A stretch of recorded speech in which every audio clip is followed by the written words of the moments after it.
Hello, happy Friday. I'm excited to chat with you guys today about remote tips. So I put together this blog post for Qualtrics this week that went live, and I wanted to be able to share that with you. So today we're going to talk about remote tips for leading remote teams. So Cloud App has about over 50% of our employee base is remote. We provide, a remote tool solution where people can share things visually through screenshots, GIFs, and screen recordings, and be able to pass that information along visually. So a couple of things that I've learned along the way from working here at Cloud App and also over the 15 years of my career where I managed different remote teams across different continents. One of the first things is to meet in person, especially when I was at Adobe prior to Cloud App. I found that it was so much easier to get things done when I met people in person. So I worked in the Utah office, which was, not headquarters. Headquarters was in San Jose.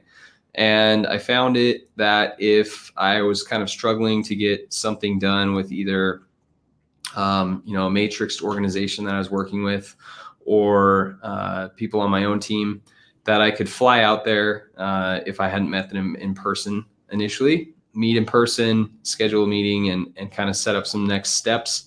And I found that meeting in person at least annually, if not quarterly, with my own team or people that I was working frequently with, really helped to push those things along for remote work. So kind of my first tip is to meet in person. I also like to connect virtually as much as possible. There's some great tools out there, obviously Zoom. Adobe used BlueJeans, which is another video conferencing tool. Video conferencing is kind of the standard at the moment, I think, in business-to-business communication. Anytime you can see what people are kind of responding to what you're talking about with body language and understanding tone, it can really help you to know how to respond back to them and know how things are being received. So I think video conferencing is kind of the standard.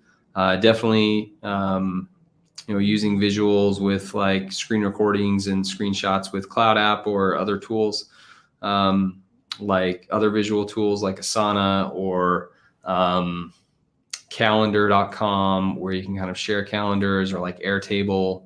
Those visual tools where you can connect with people really help with remote teams. Also, bringing your personality into channels like Slack.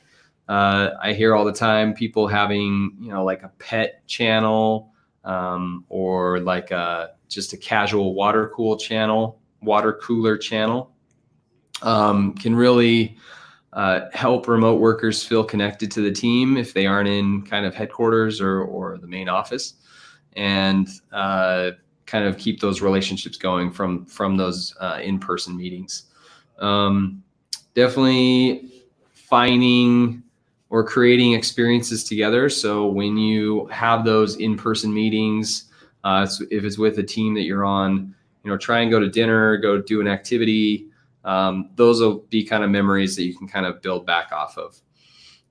Definitely collaboration tools can be a big piece of it. I mentioned a couple: Cloud Apps, Slack, Airtable, calendar.com, Asana. All of those are great tools that can kind of be visual and connective, collaborative, productive, and give you what you really need. Do virtual activities. So kind of a simple one is like any type of fantasy sport or March Madness. Those can kind of connect people. Find, what the culture is of your team, and find out ways that you can connect with each other virtually. That could be doing like some type of gaming, or the fantasy stuff, or something else that can really connect you along the way. It also provides a nice way to have, that friendly banter back and forth.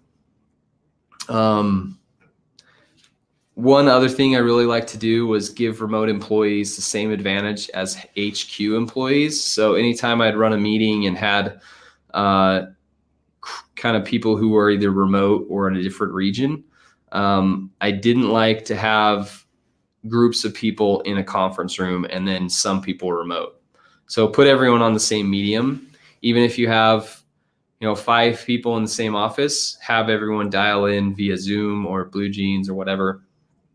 And then you won't have kind of that awkwardness of the remote employee feels when they want to speak or kind of get into the conversation, and everyone is kind of in the actual conference room is, kind of dominating the meeting. I've been that remote employee before. It can be hard to kind of jump in when there's a conversation in a conference room that you're not a part of. So just put everyone on the same medium and it makes it a little bit easier. As a manager, definitely lead informal conversations on Slack. Share articles. I've been a part of like virtual book clubs where we read a book and kind of share comments on Slack or other places that people can engage with. And also be a remote worker advocate. So think of how remote workers feel and maybe work remote yourself. If you're going to the office, work remotely once a week, and that will help you to kind of understand what working remotely might be. Hold regular one-on-ones. I think this is key to not let your weekly one-on-ones kind of pass and get canceled every week. Make that a priority. Can help kind of bridge the gap. They don't have to be long. Sometimes they'll be 15 minutes. Sometimes they will be 50. And then also one thing I loved that Adobe did was quarterly check-ins. So weekly one-on-ones can be really tactical and strategic. And then quarterly check-ins can be more like career development and bonuses or other kind of conversations going on. We use OKR tools here at Cloud App. OKR is objective and key result. So that kind of helps us hold each other accountable and know where we are with our goals, and everyone can kind of log in and see the dashboard, really understand where we're at, where we're missing, and where we need to win a little better. So remote teams are really growing. As some Cloud App data we shared a couple weeks ago showed that around almost 60% of Gen Z US-based office workers are working remotely the majority of the time each week. Over 50% of millennials are working remotely the majority of the time.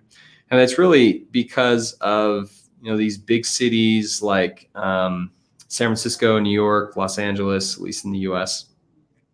Even cities like Austin, tech hubs like Austin and Salt Lake City area that I'm in, traffic has gone up quite a bit.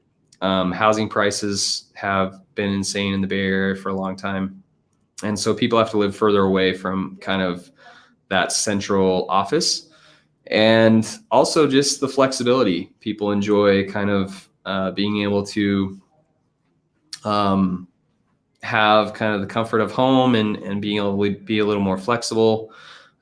So in the future, we could see more people working remotely and seeing that as a benefit that they want versus kind of what we've seen over the last decade, which has been, hey, let's put up this really cool headquarters that has basically everything you need so you don't need to leave. Now we may see a move to companies providing everything so that people don't need to leave their own house.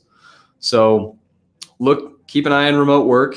If you are a remote worker yourself, hopefully some of these tips were valuable to you.